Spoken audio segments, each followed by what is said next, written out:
Selamat pagi teman-teman mahasiswa, mari kita lanjutkan kembali belajar React Native ya. Karena kita masih dasar, nggak apa-apa, kita akan menggunakan Expo ya. Hari ini kita akan belajar tentang komponen ya di React Native ya.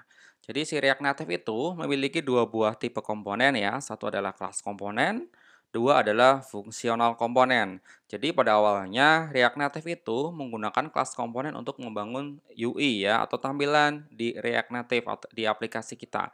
Dulu, stateless dan stateful komponen ya. Jadi kalau fungsional hanya untuk menerima data-data saja, tapi tidak bisa mengolah data ya.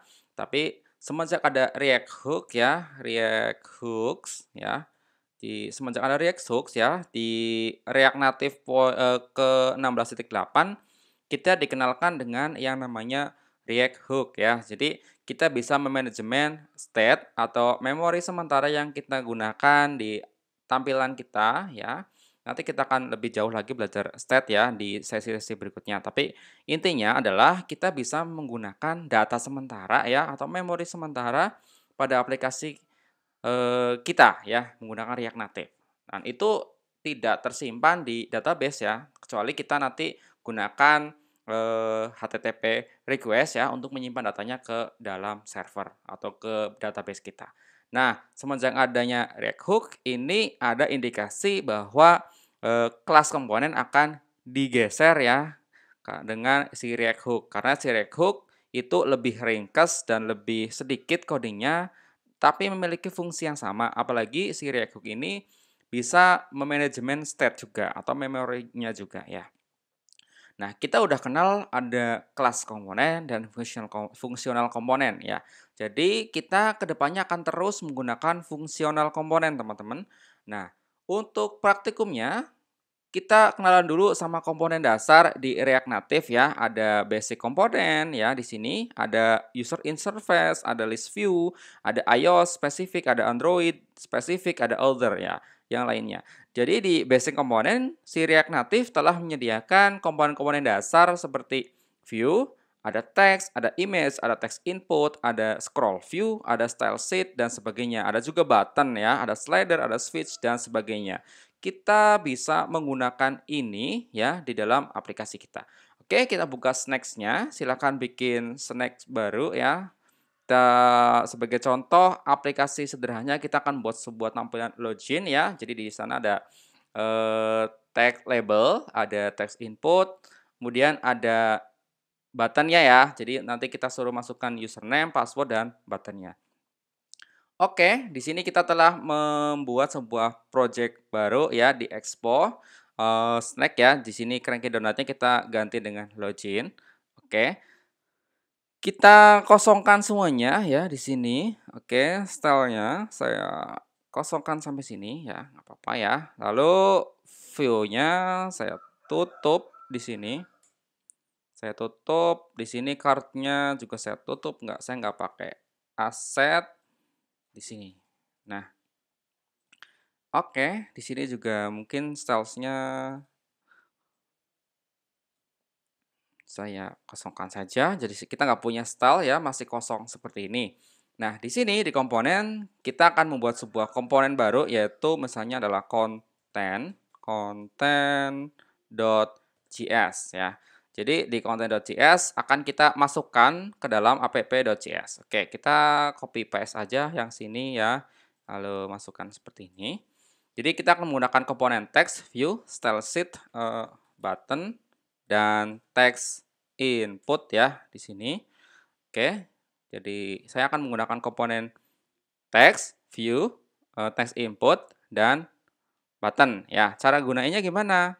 Oke, di sini kita akan membuat sebuah fungsional komponen dulu ya. Jadi nama komponen ini apa? Content misalnya. Kita pakai arrow function seperti ini. Nah, di sini karena ini berarti tinggal return saja ya, sorry, return. Return tampilannya ya, return tampilannya.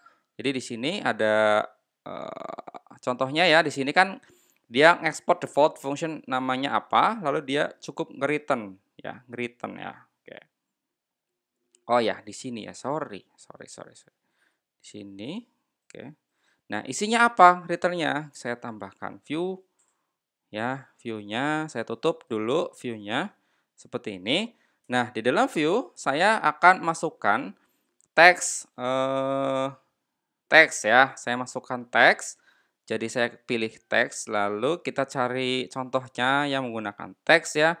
Oke, jadi teks dimulai dengan teks seperti ini.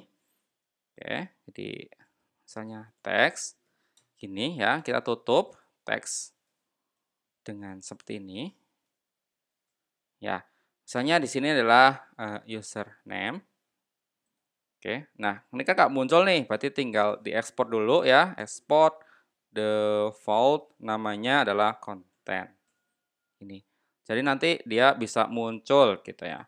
Nah, sekarang kita akan masukkan teks input ya. Kita akan masukkan teks input di sini. Teks inputnya contohnya adalah seperti ini. Teks input. Nah, kita nggak butuh oncengnya, kita kosongkan dulu ya. Kita nggak perlu ya, nggak perlu onceng, nggak perlu. Value-nya juga saya kosongkan saja. Seperti ini ya teman-teman. Nah, si kontennya akan saya tampilkan di app.js, berarti tinggal kita import ya, namanya adalah konten. Dari mana? Dari foldernya adalah komponen garis miring konten. Ya, seperti ini ya. Tip 2, jangan lupa. Oke. Nah, oke, seperti ini konten ya, konten ya. Kau samain ya, ini konten. Saya rename biar teman-teman nggak bingung ya. Saya kasih seperti ini. Ini exportnya adalah konten, berarti di sini kita masukkan konten ya di sini ya. Jadi kita import. Oh, kita nggak perlu ini ya, cukup seperti ini, kecuali kita akan menampilkan komponen-komponen yang lain gitu ya. Nah, sekarang kontennya kita tampilkan di sini. Oke. Oke, saya save ya. Nah, di sini muncul username dan teks inputnya ya. Oke, sekarang biar lebih lengkap ya di content.js-nya, saya copy paste aja seperti ini. Oke, nah sekarang kita ganti dengan password. Nah, sama ya teks input ya. Jadi di sini dia support type enggak ya? Type teks type-nya adalah oke, jangan dulu ya. Kita belajar bagaimana komponen bekerja dulu.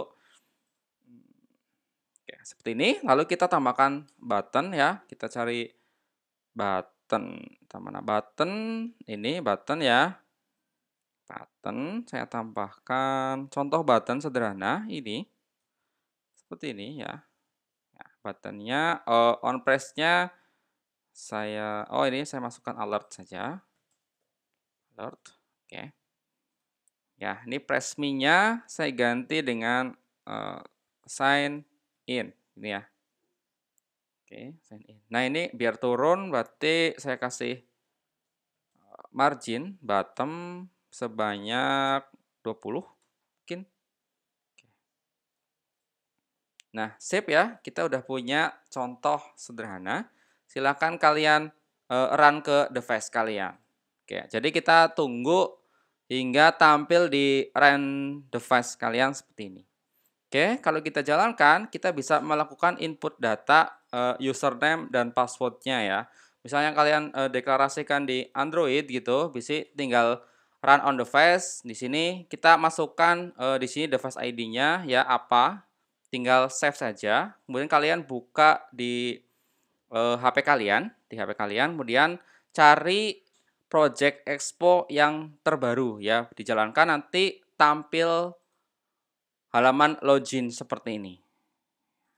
Ya, halaman login seperti ini. Jadi intinya adalah kita bisa membuat custom komponen di mana komponen misalnya ini adalah komponen konten ya. itu adalah gabungan dari komponen view, komponen text input, ada komponen button yang menjadikan sebuah komponen baru yaitu namanya komponen konten ya. Jadi munculnya seperti ini. Dan agar bisa tampil jangan lupa diekspor ya, diekspor default content ya, seperti ini. Kemudian kita bisa tampilkan datanya tampilannya di app.js. Karena app.js adalah halaman pertama yang kita load gitu ya. Oke, begitu teman-teman cara menggunakan komponen ya. Karena komponen itu banyak sekali, teman-teman silahkan coba-coba saja di sini ya di reactnative.dev slash docs slash 0.61 slash button. Contohnya button ya, saya ngambil button. Misalnya teman-teman pengen ngambil modal picker status bar, silahkan dicoba-coba saja. Di sini dokumentasinya sangat lengkap ya. Bisa digunakan untuk membuat sebuah komponen baru gitu ya. Oke teman-teman, terima kasih ya untuk hari ini. Semoga bermanfaat. Sampai jumpa di tutorial React Native selanjutnya.